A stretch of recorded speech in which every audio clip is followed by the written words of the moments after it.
putting Kaepernick and putting Shedeur in the same sentence is not it. Not it. And I'm sure Shedeur doesn't want to be viewed that way. I'm sure Dion doesn't want it to be viewed that way either. I think it was a disservice to the mainstream sports media to even remotely consider that as even a factor.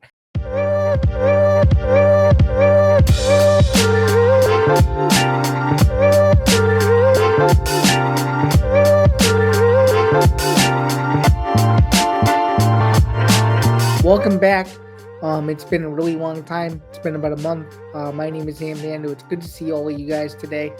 As we kick off the month of May, it's May 1st at the time that this is being released. Welcome back again, Bando's Breakdowns, episode 43. My name is Zain Bando. Just wanted to get something quickly out of the way before we get started on today's show. We're going to spend a couple minutes talking about this, and that has been my hiatus. For those of you who know, I've been a workaholic the entire month of March. Traveling from Indianapolis, Milwaukee, Chicago, you name it. I've been essentially everywhere. And I caught one of the worst flu bugs that you could possibly imagine. It was bad. I was down for a month. People on social media know, but I did keep it pretty quiet. Hence why you haven't seen me in a month. So if I sound a little rusty, that's why. We used to be on a full go with this thing for about a year. And in fact, we even missed the 1 year anniversary of the show. So I feel really bad that I never got a chance to bring it to you guys. I just realized that. But yeah, I just wanted to cover my bases and say that I'm doing the best I'm feeling the best I've felt in probably about a month or so. Just doing the usual, and we're going to do the usual here as well. It's not going to be the biggest show in the world like it was the last time we were here, rather. I almost said last week because I'm so used to saying last week. But it is going to be a good show. It's going to be a show that I think you guys are going to enjoy, and it should be fun. And again, I apologize just for being away. I know for those of you who like to listen to this show, you like consistency. You like things to be out when it should be out, and you also like stuff, that you care about. You care about this sort of thing, and that's something that I want to make sure that we hone in on as we get into the summer months. Is that we're back to being in the groove again. We're back to doing consistent shows again, and as we climb our way to 100 shows. Again, just want to say thank you for being extremely patient. And speaking of thank yous, let's get some of these out of the way. Please be sure to like, follow, and subscribe to the ETV Network. Very important. Really, really trying to keep pushing for that milestone number of 1,000. So if you guys could hit that notification bell, hit that subscribe button if you like podcasts like this one, whether that's ETB Sports, whether that's other stuff that's going on across the network. There's a couple other shows, including the Football Forecast off season, and a couple some new stuff in the works as well, which we can't quite announce just yet, but we're excited to reveal those. There's been some changes behind the scenes. We'll get to those later. Some good, some bad, some indifferent. But as they say, the show must go on. So I'm excited to reveal those, but excuse me, because this is just me. You're not going to see me go anywhere, so we're going to be good on that front. All right, let's move along here. Be sure to follow the show on social media. It's scrolling across the bottom of the screen, but I might as well just mention it anyway. At Bando's Breakdown, again, extremely important. We'll get to Playback a little later on in the show. I'll just pop it really quick, but we'll get to Playback later on in the show, about halfway through the show. Stay tuned for a message from Playback, and you can get all your needs sorted there as to what Playback is. For those of you who are new for the first time, both on the video side and the audio-only side, we'll talk more about that later on in the show. But again, youtube.com/ETB Network, and of course, be remiss, go check out the Substack, etbnetwork.substack.com. It's been a little dry on the content front. We'll get to a Substack future update when we can. Not a whole lot to report on that front right now, but we're going to be going through some changes there as well. So stay tuned for those, which should hopefully make our Substack medium a little bit better and more easily manageable. So I'll keep it as short as that. And then again, listen to Bando's breakdown and trivia your podcast. So it's as simple as that. Spotify, Apple Podcasts, Acast, so much more. You know the drill. And yeah, so those are all the particulars as per usual. And thanks again for bearing with me. For those of you who've been longtime listeners, know that this is a show I take great pride in and I care an immense amount about. So just for you to even take some time out of your day to listen to this, again, very, very much appreciated that you guys do that. Very, very, very much so. All right, let's get into this. It's Zan's overview, and it's going to be very simple. We're going to go rapid fire today. Um, my voice still really isn't 100% back, but it's back enough to where you'll be able to hear all my thoughts on what I think is important in the world of sports. So we're going to go do that. All right, let's get into this. The Shedeur Sanders draft slide. Obviously, a huge story in the world of not just football, but in sports. It's made national headlines everywhere. NBC Nightly News, CNN, the New York Post. You know the drill. It's been almost everywhere these days. It's a gigantic story, gigantic story.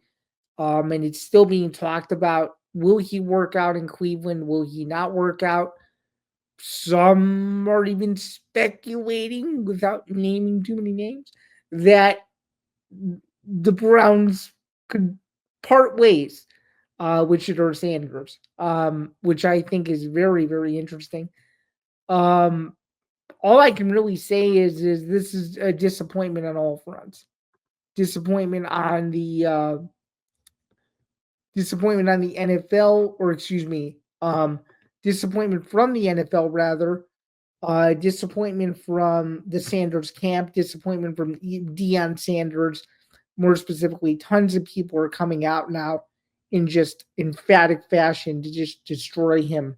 And obviously, he hasn't even played a snap in the NFL yet, so we don't really know what his ceiling could look like. But what I can tell you is that I think he's a good quarterback. I think he's misunderstood in some ways. I think he's trying to be flashy and flamboyant.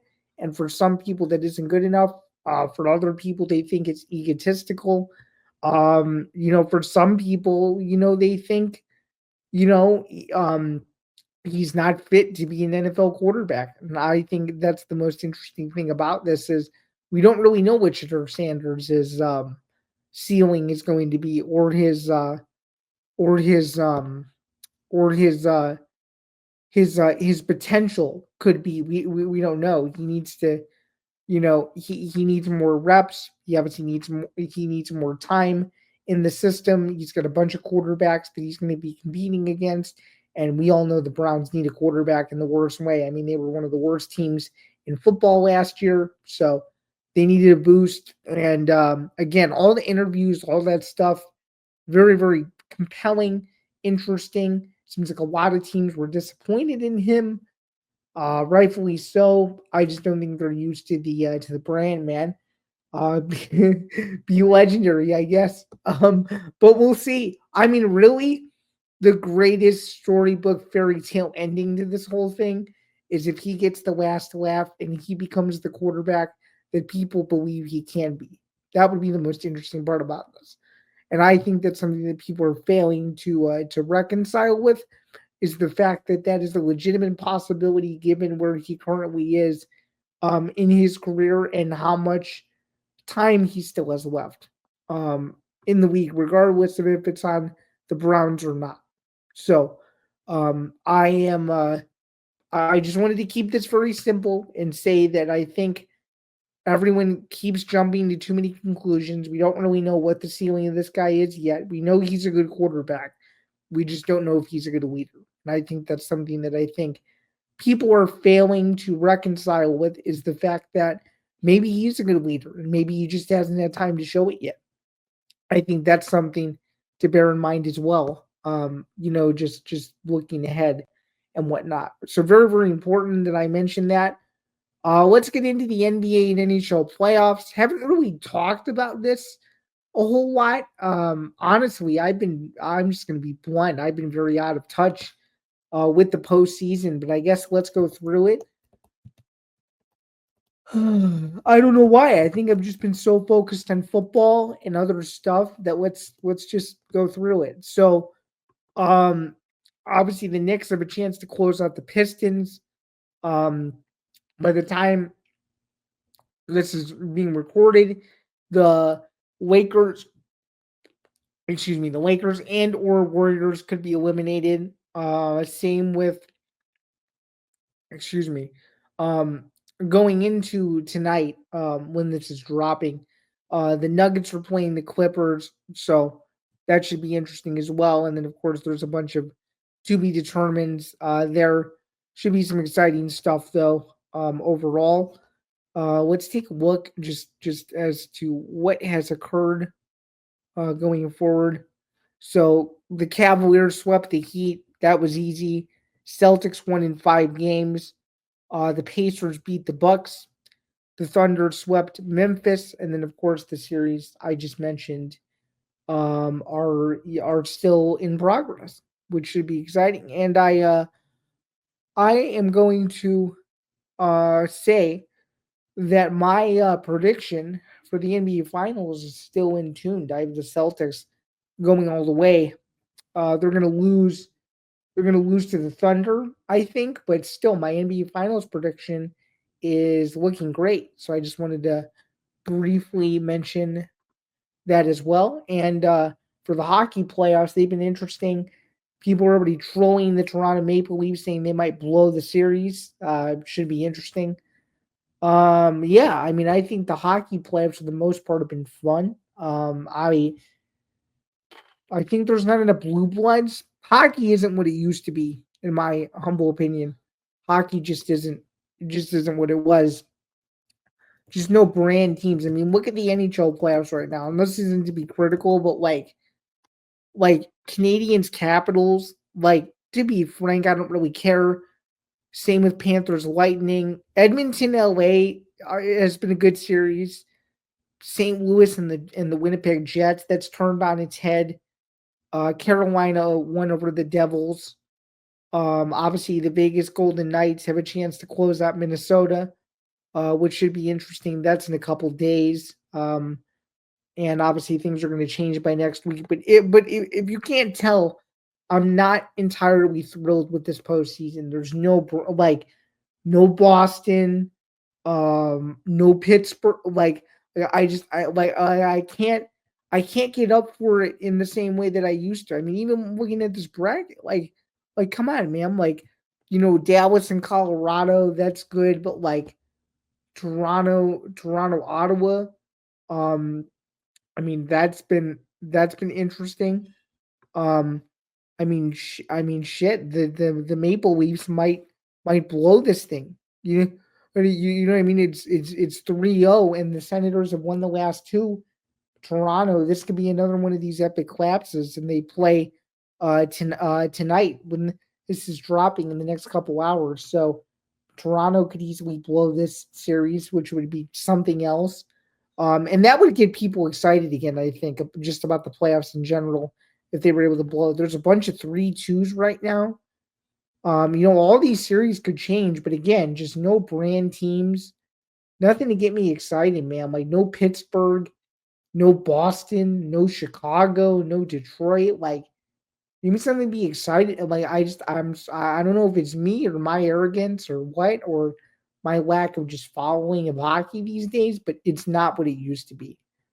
And really, what people should be in this for is to see Ovechkin trying to win another Stanley Cup. I mean, if we're being honest, you want to see the best player in the world win the Stanley Cup. That's the guy. So, I just wanted to briefly mention that. Very important. Let's get into this bizarre Bill Belichick Jordon Hudson interview. We have a couple minutes left. Again, we're going to keep this short and sweet. Um, just weird. weird is the word I'm going to use to describe this. Bill Belichick, I think, is being taken advantage of. It's as simple as that. The narrative around him is not good.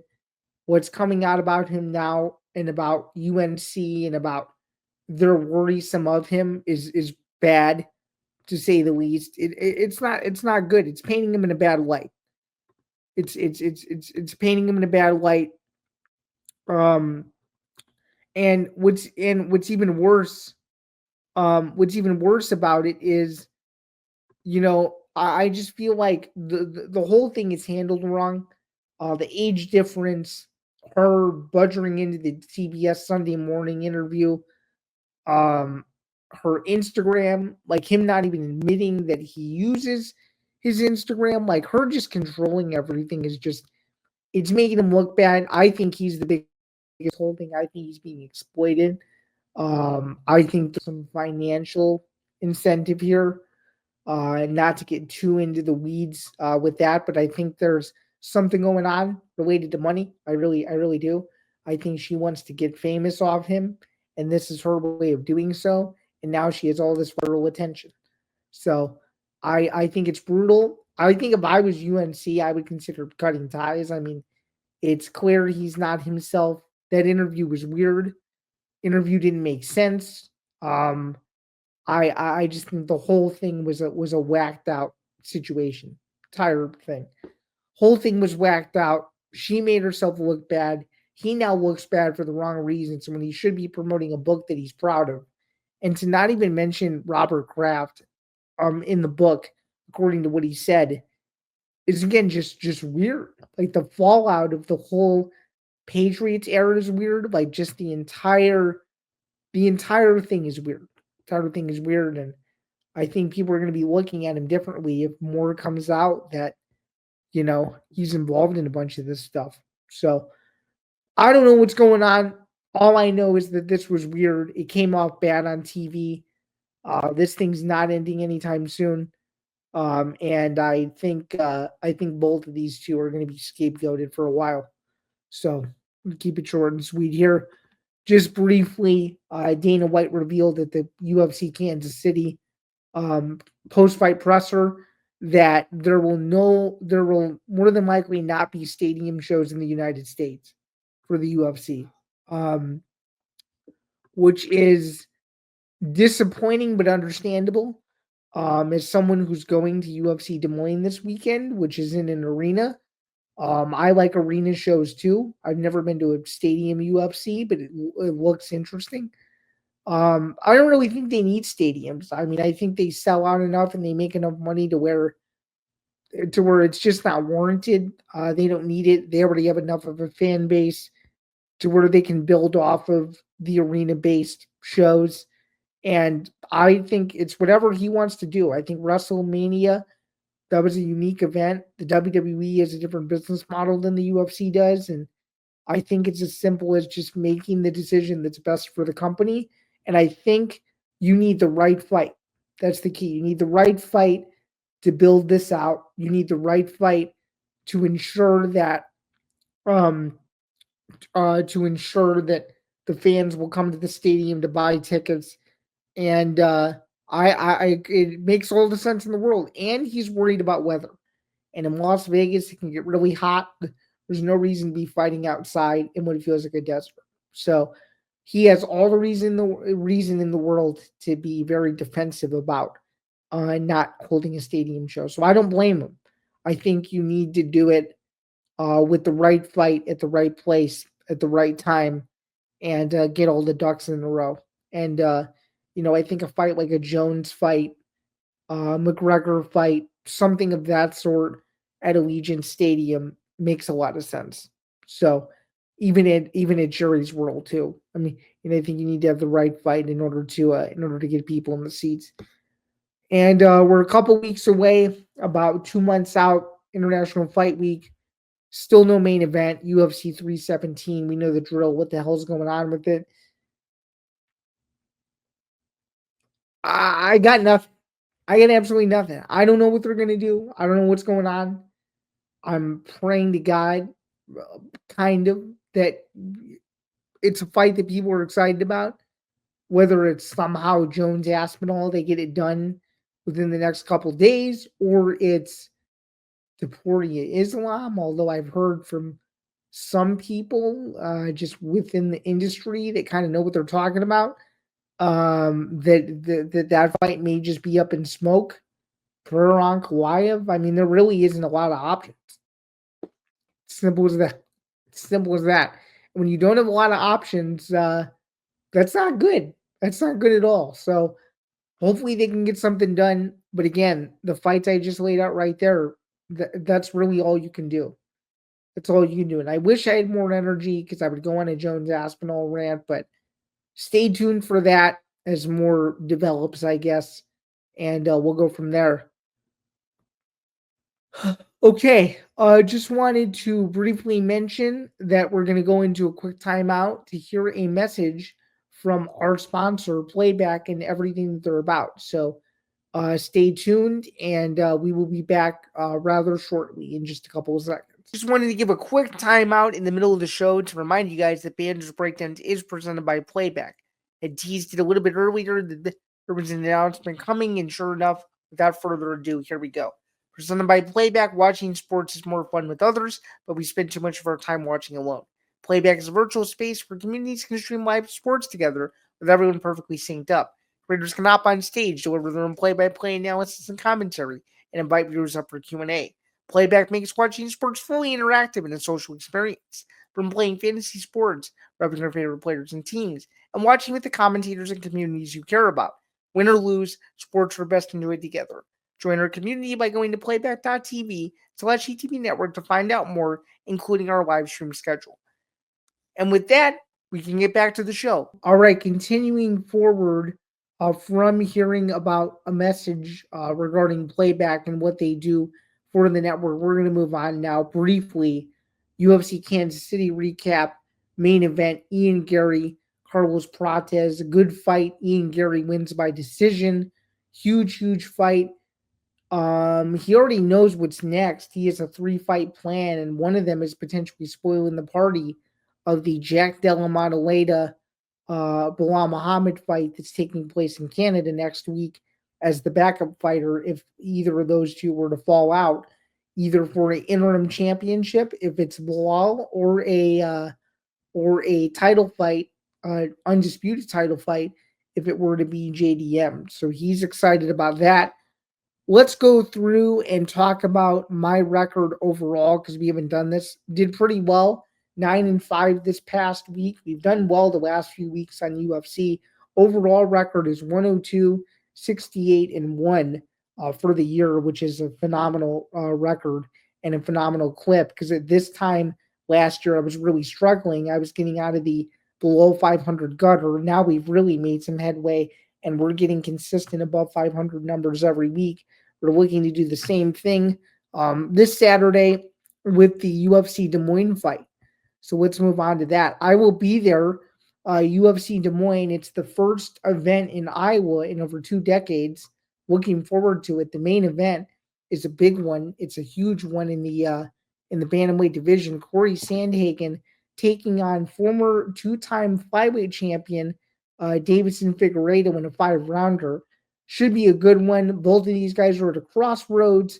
Corey Sandhagen coming off of a loss to Umar Nurmagomedov. Davison Figueiredo coming off of a loss to Peter Yan. So a lot to gain for both of these guys. I like Figueiredo, though, based on championship experience. And I also just think he's the overall better fighter. Corey Sandhagen is going to have to use a mix of his wrestling and striking. I think Figueiredo can do everything a little bit better. And speaking of, let's take a look at how Tapology views this fight, because you know how much I like to look at Tapology and sort of what they do to break down these fights. So let's break it down. Haven't made an official pick on this fight yet for Tapology, but if I were to back Figueiredo, he's a huge underdog going into this weekend at plus 320. His record stands at 24-4-1. Corey Sandhagen has also won 3 out of his last 5. He's the heavy favorite at minus 450. Elevation Fight Team for Corey Sandhagen. Davison Figueiredo out of Team Figgy. I think it's out of Brazil. I'm almost positive. But it should be a good fight. And the reason why I just like Figueiredo, he's 37. I understand he's on the older side. He might be on his way out. But again, Corey Sandhagen against former champions to me just doesn't do very well. You look at the TJ Dillashaw fight as an example. You look at the Aljamain Sterling fight from a couple years ago as an example. I just feel like there's too many holes to where when he fights a major name, when he fights a former champion, when he fights someone of that caliber, he just doesn't do well. And I know he's the heavy underdog, but this is my early upset pick of the year so far, as I think Figueiredo gets it done across 5 rounds, and I think he shocks Sandhagen and does whatever he wants to him to get the job done in a pretty solid upset. Could be wrong, very, very much prepared to be wrong. But yeah, and stay tuned for the rest of my picks on the day of the event. Again, from Iowa, prelims, 6 p.m. Central, 7 Eastern, main card, 9 p.m. Central, 10 p.m. Eastern. And if you're there, say hi. I will be in section 108. So looking forward to going to that fight. It's my first UFC event since last October. Hoping to make this at least one of 2 UFC events this year. Don't know when the other one will be. Hopefully it's one in my hometown. I don't know when that's going to happen, but if it does happen, you'll better believe that I will be there in person for it. I'm not working this Des Moines fight. It'll be nice to have some time off. I need a little bit of a breather. It's been a rough month, so I'm looking forward to going to that, and should be a good card. All right, let's wrap it up here. Just a few more. One thing that I saw, and that is Brad Underwood is doing his thing, man. He's created a hell of a roster, a lot of transfer talent.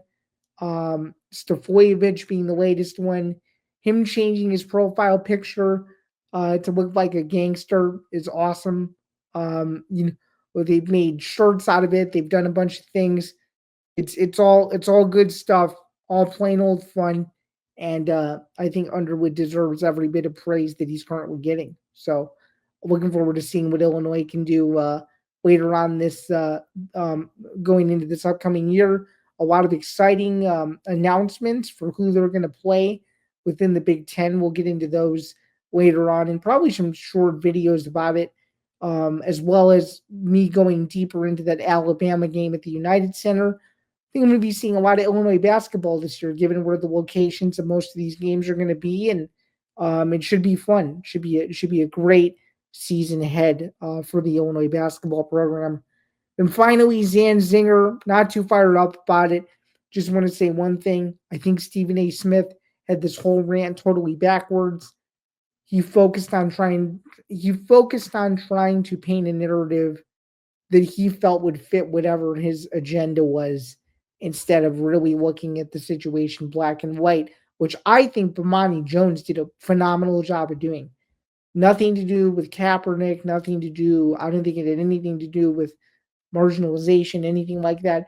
He didn't get picked until the 5th round because they didn't think he was a good character leader. Simple as that.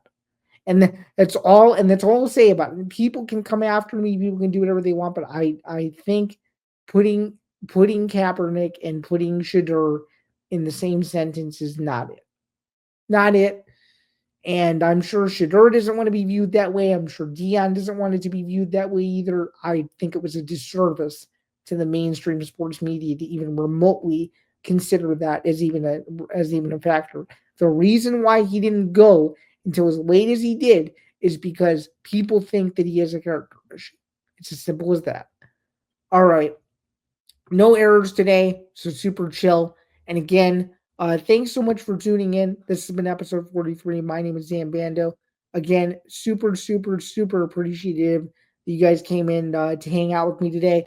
Really quick final reminder, listen to Bando's Breakdowns wherever you get your podcasts. More content on the way to come. I'm excited to see what we can do with everything here. And I look forward to chatting with you guys later on this month as we're going to get back into the groove. So have a good one, guys, and stay tuned for more, because there's going to be a lot of exciting stuff coming, just both content-wise, what I'm up to personally and professionally as well, and so much more. And I'll see you guys on the other side. Have a good one.